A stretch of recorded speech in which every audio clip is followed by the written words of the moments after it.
How do you make your dreams a reality? Has it been very challenging? Why? The Dream to Rise podcast was created to inspire individuals on their journeys of personal and professional growth. Recognizing the power of dreams and aspirations, this podcast aims to share authentic stories, valuable insights, and transformative strategies from a diverse range of guests. It serves as a platform for encouraging listeners to overcome obstacles, embrace their potential, and pursue their passions with purpose and determination. Ultimately, empowering them to turn their dreams into reality. Let us listen to our guests and learn from their story. Welcome to our listeners. Thank you so much for tuning in. This is Cynthia Concordia from Dream to Rise. And I would like to welcome our guest for today. She brings over 35 years of experience, spanning both clinical and administrative roles in healthcare, making her a trusted voice in the medical community. She is also the founder and owner of Southern Sparkle Florals, which has been featured in Martha Stewart weddings, Southern Bride, Twice, and many other national publications. And she serves as an advisory board member for Clear Voices of Hope and an ambassador for Legacy of Hope in Alabama, a breast cancer survivor and a heart transplant recipient. Her resilience, leadership, and passion for service inspire and empower audiences wherever she speaks. So, without further ado, let us welcome our guest speaker, Jennifer Parker. How are you, Jennifer? I'm great, Cynthia. I'm so glad to be here. I'm Um, so glad to be yes, to I'm have so you. glad we met at the Will Yeah. Conference. That's the reason why I like to attend networking events. I get to connect with amazing people, amazing speakers, and now we're collaborating and supporting each other, make each one grow, and see how we can really help each other move forward. No, I got inspired actually. We met at the 2026 Well Conference in Chicago, and it was my first time to meet with Jennifer, and we already got connected even before, It's right? even before the conference. The conference. It was a nice engagement, interaction, and connection. And when I heard her story, I think it will be an added value to our listeners now, especially those who are still struggling in the dark, telling themselves that, hey, there's no hope for me. And I'm sure your story will bring hope, with Yes. even though a crack of light, so Mhm. that would give Yes. spark to the other to our listeners who are struggling. Yes. So let us start, Jennifer. I'm so excited to hear your story again. The main focus here is the story, your Yes. story. And I would just like you to tell us something about yourself that brought you to where you are right now. Well, my story actually starts in 2005. And this is, I guess, one of the takeaways, one of the number one takeaway from this story is do not wait. Take care of yourself. Get your physicals when you're supposed to. Get your mammograms when you're supposed to. In 2005, oldest daughter was getting ready to go off to college, and it was just a busy time of the year for myself. And so the week before she was going for her orientation, I realized I'm going to take off my glasses. I realized that I hadn't had my physical. I was 3 months behind. And so I tried to call my, doctor that I normally go to, and the first appointment they had was in September, and this was July. And something told me, no, just don't wait. Call your family doctor. So I called my family doctor, and he was able to get me in the following Monday, um, which was good because we were going to leave on Tuesday for the orientation. And so Monday, I went in, and when he did the breast exam, he found a lump. He immediately wanted me to go and have a diagnostic mammogram. And I asked if we could put it off till Thursday. I mean, it was already 3 months. My daughter, we were going to orientation. I was taking her. And so I didn't want to miss that. So he waited till Thursday. He was able to get an appointment. I went in, and sure enough, they found there was a mass there. Mm-hmm. And that was on Thursday. At the time, I think they do it a little different now, but at the time, the surgeon was the person who did the biopsies. And so the only surgeon I knew, who was the older man that did my husband's surgery on his shoulder, and I liked him. And so I was able to get an appointment with him Friday. So on Friday, we went to see him, and we talked about it. And I told him that if it was, cancer, I wanted to have a mastectomy. And so I asked him if he could perform a frozen section on the biopsy. And when you do the frozen section, the pathologist in the laboratory is in a room close to the surgery suite. They take the mass off, they take it to him, and he says yes or no if it's malignant or if it's not. And so by doing that, I didn't have to wait, 3 days or however many days for the biopsy, because we had already decided I was going to have a mastectomy. So he said yes. The surgery was scheduled for Monday. So things really happened quickly, which was wonderful, because they don't happen that way today. But the surgery was Monday.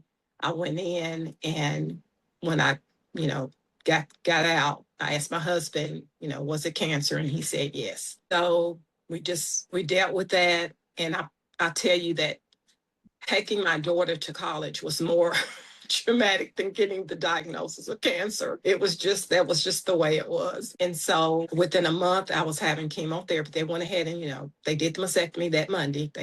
And within a month, I was having chemotherapy. And it was right around the time that she was getting ready to leave for college, and she was offering to stay home. And I'm like, no, you're going to go ahead and go to school. This was her first year. And so I went through just a few hiccups. I think I may have been hospitalized one time during that time because my white count got really low. I had to have blood transfusions. My red count got low, but I was working on my master's in education at the time. I was able to finish that. And in December, I walked across the stage. Everything was fine for 16 years. 2021, because during that time, I had a part-time floral business that I started. It was mainly for weddings. My daughter's a wedding planner, and I started a floral business, doing some of her weddings, not all, but just doing that. And it was pretty successful. And so my youngest daughter, who's an accountant, I was like, can you look at the finances? I was like, if I'm okay, I really would prefer just to do flowers. I had, been in the lab for 30 something years. I was in administration, and I'm like, I really would like to just do flowers. And so she looked at the numbers, and I was like, well, we don't have a lot. We don't need a lot. So Labor Day, I will be 59 and a half, and I'm going to retire. And so I did. And then by November, Thanksgiving weekend, in fact, because we were at her house in Fairhope, Alabama. Well, we were in the area. We have a fifth with her. So we were in our RV, and we were babysitting her 3-month-old, to give them a break because they don't have any family down there, just a few friends they did at the time. And so all of a sudden, during the middle of the night, I wake up just coughing, shortness of breath. And it was cool. And when it was in the wintertime, the fall, I really felt bad. But that's when it started. I kept thinking I was going to get better. I didn't. I started looking up where fast paced, what time they open, the different urgent care clinics. And finally, at about 4 o'clock that morning, I went and woke my husband up, because I had gotten out of the bed and went in the living room, and I woke him up and said, I've got to go. It's not stopping. And so I was diagnosed in Alabama, and they were wanting to do the hard cath and all the stuff, but we were just there, for the weekend, and I didn't want to have it done there. I wanted to go back home. And so when I went back home, I found a cardiologist. For the first, in January, they put, because this was November, we probably saw the cardiologist in December, and in January, they decided that I needed to wear a life vest. And they said, usually, you just wear for 3 months. Well, it happened that I had to wear for another 3 months. So I wore the life vest for 6 months. And immediately when they took that off, they had scheduled to put a defibrillator inside of my chest. So, and that was that was in June. So I stayed on the same regimen for about a year. No changes in medications, no increases in medications, just the same regimen.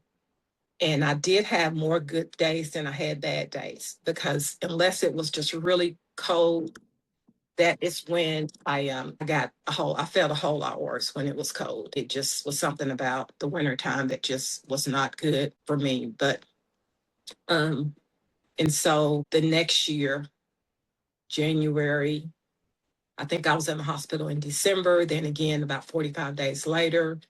And they, at that point, they had tried to give me a different medication, something to help. And it had horrible side effects. I mean, it was from one extreme to the other. It was constipation, it was diarrhea, it was nausea, it was just, and I just couldn't take it. So the on-call provider who was working when I was in the hospital during that time, my husband told him, he said, she cannot continue to take the medication because it's causing too many side effects.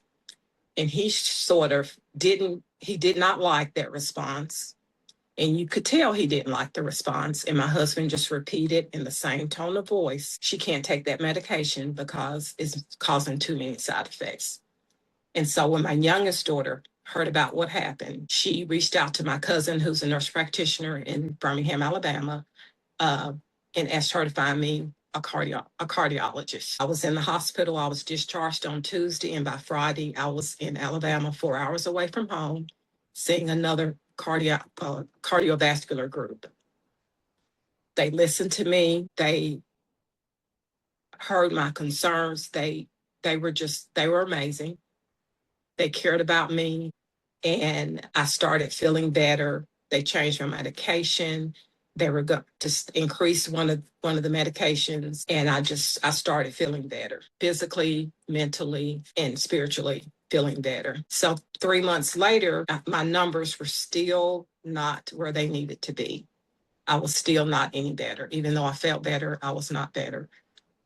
So they decided that they could put a pacemaker in to help. And so I had to go to an electrophysiologist who worked in the same group. And he said that he needed to do a scan to make sure that they could put the pacemaker in because there was scar tissue from the mastectomy. And they did the scan.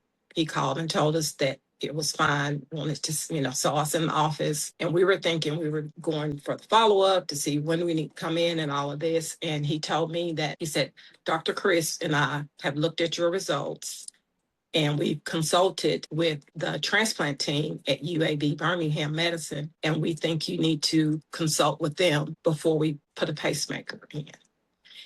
And I've never had anyone consult with another doctor before in all of my 35 years of being in the healthcare field. I've never known anyone to do that.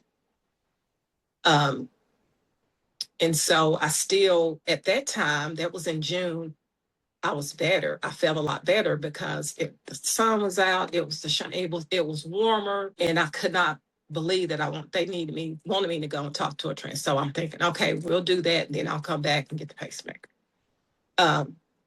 And so I asked him, I said, well, why can't we just try the pacemaker? Sort of like what my husband did. In the same tone of voice, he said, we think you need to consult with the transplant team at UAB. And I still, advocating for myself, not going to take his answer, and just said, let me ask you a question. If I was your mother, what would you tell me to do? And he said, Mrs. Parker, that's a great question. If you were my mom or my sister, I would tell you to go consult with UAB. And so I believed him. I agreed. And he said, they'll be calling you with an appointment as soon. And he said, if they say it's okay to have the heart to do the pacemaker, then we will do the pacemaker. And so within probably the next week, I was at UAB, which is 4 hours away. They had called on Wednesday and they had a cancellation on Thursday. And so I was able to get in. My sister and I left on Wednesday to go to Birmingham because my husband was scheduled to have surgery in Memphis that Friday. And she lives in Bartlett, which is close to Memphis. And so we're saying, we can go there, spend the night with my cousin, get up Thursday morning, go to my appointment, come back, to Memphis where we can meet him at the hospital Thursday evening for his surgery the next day. So we got there. I had several tests to do, labs, x-ray, echoes, EKG. Every department that we went to was great. When Siri dropped us off at the back door and we didn't know it. And so my sister went to park and I walked in, and there's two nurses that could tell I had no idea where I was. And they walked me to the first appointment, which was EKG, which I thought that was great. They were really nice. But while we were there, like every department that I went to, they just had professionalism, courtesy, compassion. They were just such a different culture than anything that I was used to. And that made me feel really good. And at that time, like I said, I felt so good. It's like we were just talking, and my cousin was able to come over there. She works close by at the VA. She was able to come for the 1:00 appointment that we had with the doctor. All the other tests were done before we saw him. So we go in the room and we're just as happy, to be together. And he comes in and he introduces himself and he looks at, my sister and my cousin. I introduce him to them. And of course, this is the first time I've ever stepped foot in this clinic. And he looks at me and tells me, Ms. Parker, we have looked at your results from Alabama Cardiovascular, and we've looked at your results from everything you've had done today. We need to admit you to the hospital today. While you're here, you need to have an evaluation for a heart transplant. And there was one more thing he said, and you may not get to go home until you receive a heart. And so here we're thinking we're just going to get this okay for them to do the pacemaker and then leave. I'm sure he could see the devastation on my face because I had no clue. My sister and my cousin went out and started calling people, and calling my husbands, calling my daughters. And while they were gone, he looked at me with so much compassion. And he said, if you want to, you can go home. I can send you home with medicine for 3 days and you can come back. And I never imagined that I would be in that situation, but I did know that I didn't need to walk out of that clinic. And I said, no, I'm not leaving because I didn't want to come back home. And then something happened and I'm in this facility that I was wanting to leave. Mm-hmm. So I stayed, and 29 days later, I received a heart. My recovery was remarkable. Even before you are put on the list, I had to walk a mile a day. I had to, marked out 10 times around, from your room to the nurse's station is a mile. So you need to do that every day. You can do it 2 in the morning, 2, 6, however you have from. How long did it take for you to wait for the heart? It was 29 days.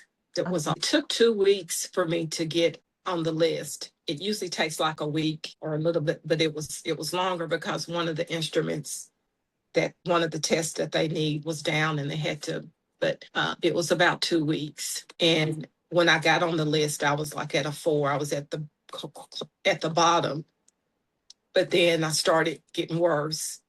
Moved up to a 2, and within 2 days after I moved up to a 2, they found a heart for me. Good. So I only stayed in the hospital after surgery for 2 weeks. I did have to stay in Alabama. Once I said, okay, all these other people started coming in. A nurse coordinator, she had a thick notebook that she gave to me. And it was, she went through a lot of stuff, saying what I had to be within 30 minutes of the hospital after I had the surgery. And my cousin lives like 36 miles. And so they okayed that I could stay with her after the surgery. But there's a program in Alabama and there may be more than one, since it's such a big organization, a big hospital, where different people, like the churches and nonprofit groups, they rent apartments in order for the patients from UAB to be able to stay there while they're going through these major, because a lot of people are from out of state, they're from out of town. So many people come there.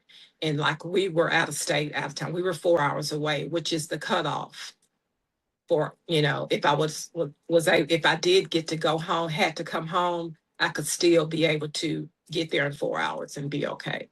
And so they have apartments where they rent out for $10 a night, which are like really, really nice apartments. They got us a 2-bedroom apartment because I did tell them that my sister would have to come to stay with me when my husband was going back to get his follow-up from his appointments from his surgery. And I said, but she can sleep on the sofa. We don't need 2 bedrooms. And they said no. So they got us 2 bedrooms. So she was there. But my sister stayed there over 2.5 weeks because my husband couldn't travel until 2 weeks. And so she stayed even longer after he got there, which that was a blessing. She like immediately became my caregiver. Yeah.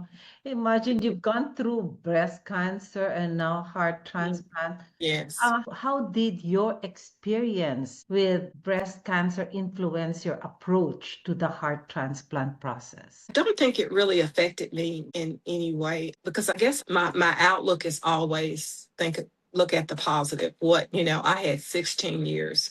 I got to see my youngest daughter graduate from high school and college. My oldest daughter graduate from college. Both of them get married. I was participated in both of their weddings as far as, the publication Martha Stewart is my youngest daughter's wedding. Is what we sent it in and they accepted it. So I got to see that all my grandkids that have been born since I had the breast cancer. So it was blessing to be that long because it was stage 4. We did find out, not that day, but we did find out later that it was stage 4 breast cancer because it was in my lymph nodes. And so are you now cancer free? They don't say that, but I know I am. I go back. Claim it. Yeah. Yes. Claim it. Yes. But yeah. So how did you prepare for your heart transplant, both physically and emotionally? And I think one of the things that, like I said, the doctor saw the devastation on my face. One of my first thoughts when he said that I, need a transplant, need to be evaluated and all of that was, so you're telling me that someone else has to die in order for me to live. And that itself is a whole nother story that I haven't come to grips with as far as but I guess the way I handled it then was it's like, Lord, if there is a person that you have for me that's going to save my life, please let them be okay with you and their family. Because I'm okay with you. I'm ready to see you. And I didn't want anyone else to have to. So that's how I dealt with it then. But it was something that I just had to come to grips with. And I just kind of it's just kind of in a closet. And I haven't just really, yeah.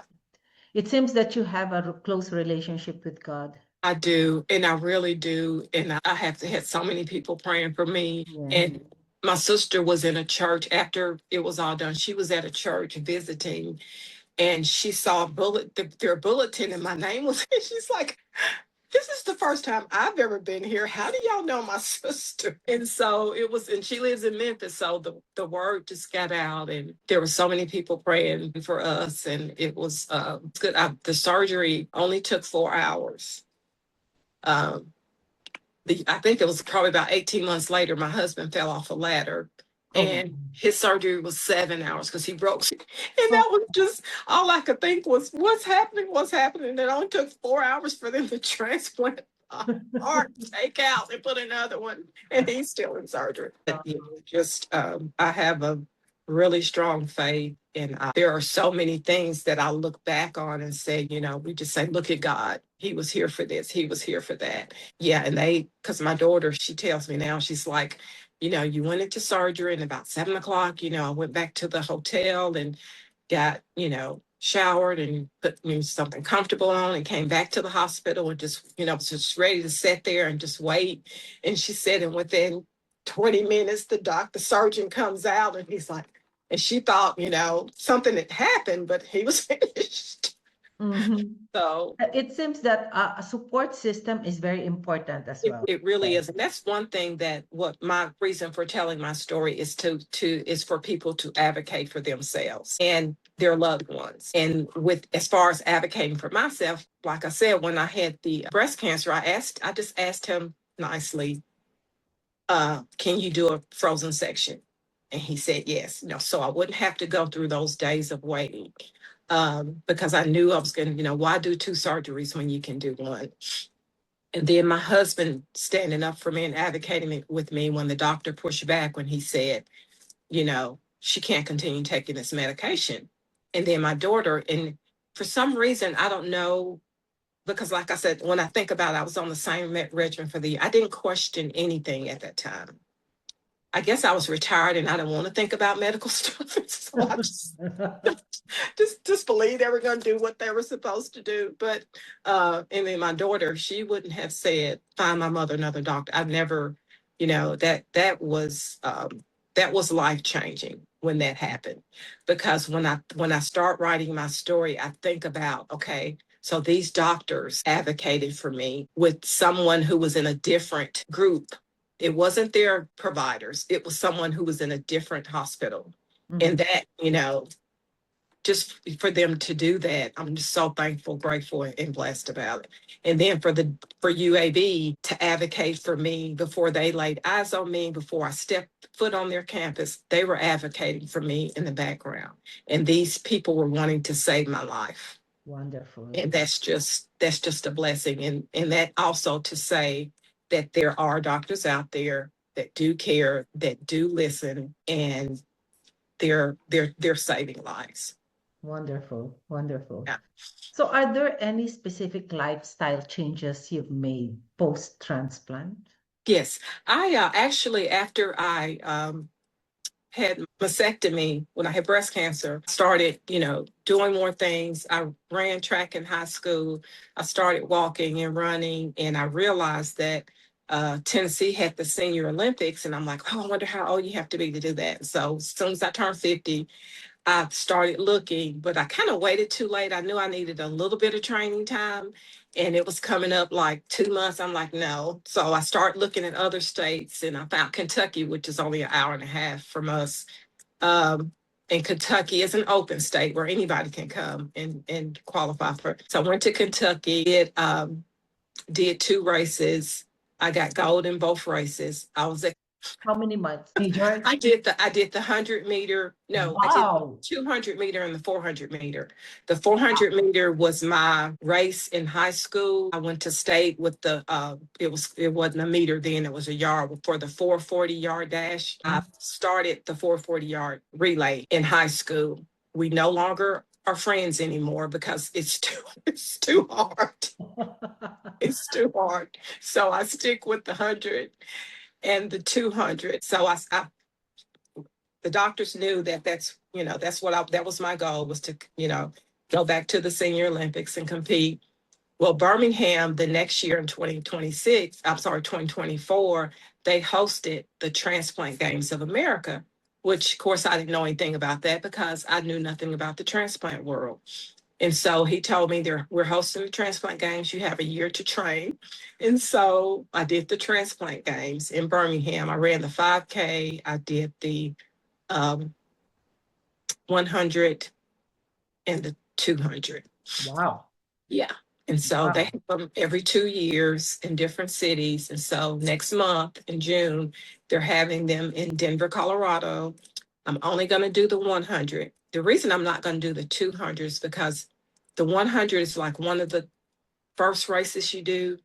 And then they have all these other races. And then the next to the last one is usually it's the 200. And so we're going to get on a plane right after I do that 100. And I'm also going to do, which that's going to be on the Friday, ballroom dancing solo. two different dances. It's like I didn't want to go and just do one race, but so I was like, let me find something else that I can learn how to do within a year. And so I've been practicing on jive and paso doble. So I will for sure let you know how that goes, Cynthia. Wow, wow. Go for it. So, what lessons have you learned from your experiences with breast cancer It's, and heart disease?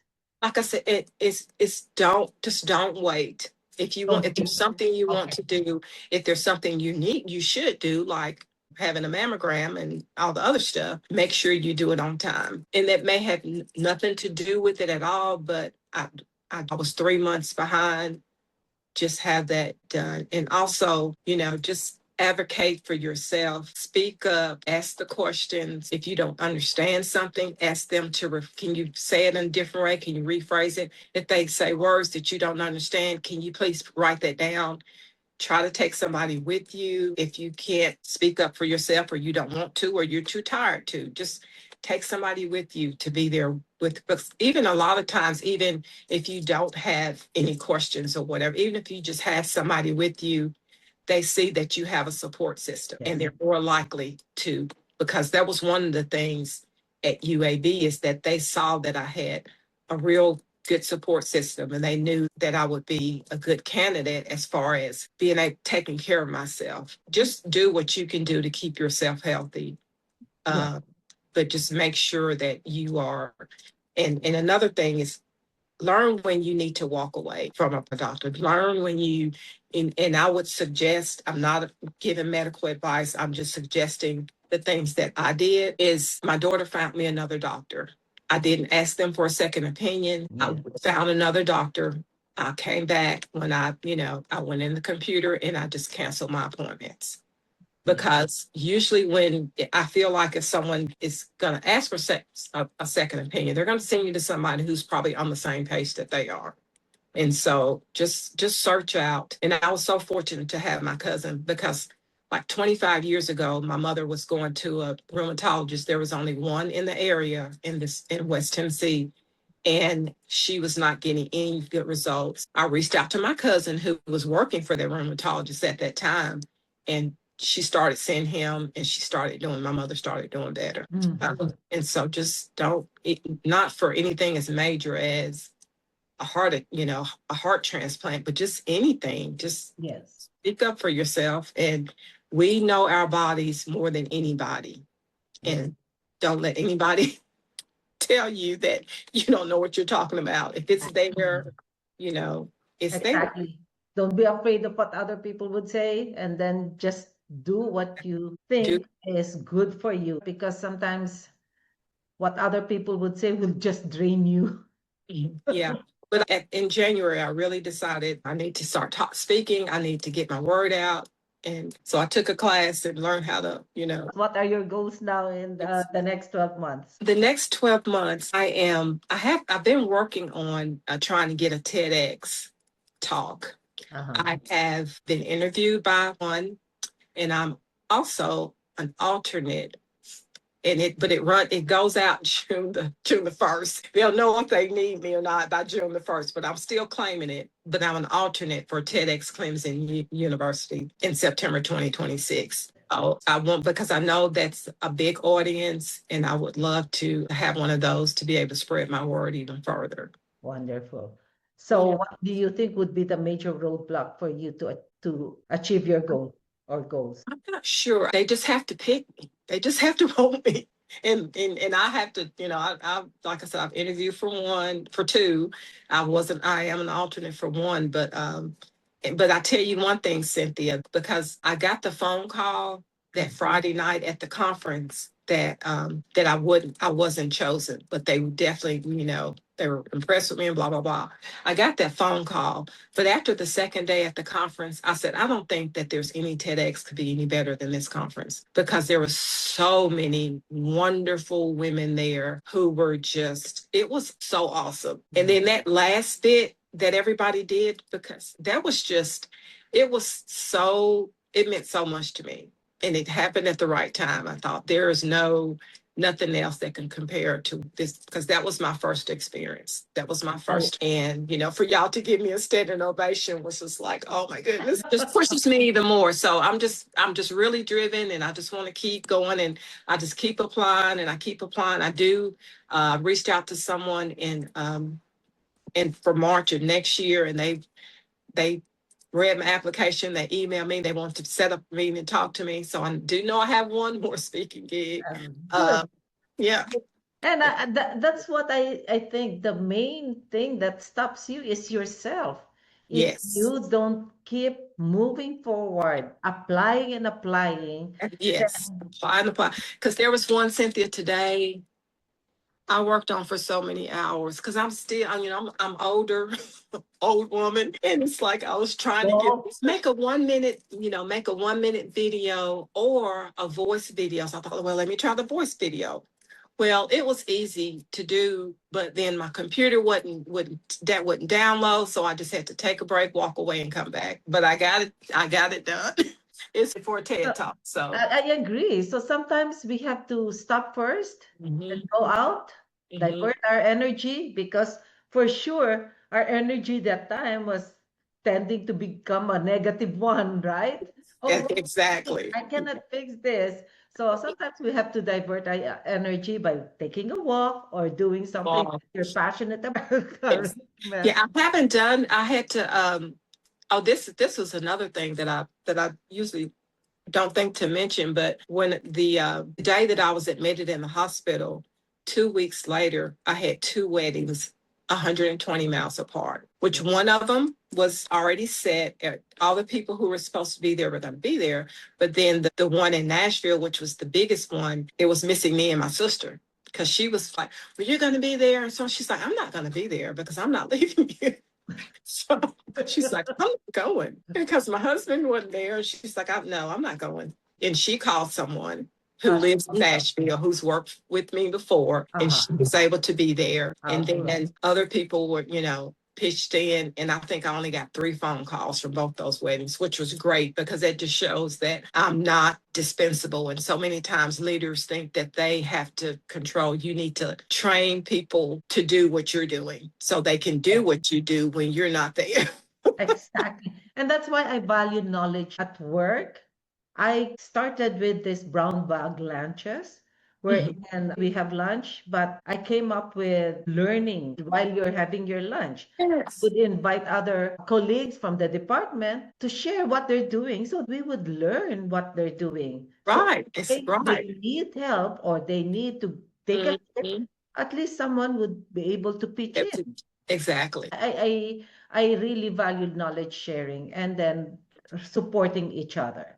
Right. So before we end, how do you stay motivated and positive through tough times? Because you've already given the advice a while ago, your advice, simple advice. And a lot of times I just keep going back to my faith because I'm by no means perfect. And when things get rough, like sometimes I just take deep breaths. I walk away. I do something that different. And I've had to teach myself that because even like today, I just kept going and going. And something you just need to walk away, come back to it. And I just prayed and asked God, just please put in my mind what I need to do so I can do it. And everything I asked in his will. So, I was like, okay, it was his will that I sent that off. I didn't stop. I just kept going. I did walk away and take time to acknowledge him. But yeah.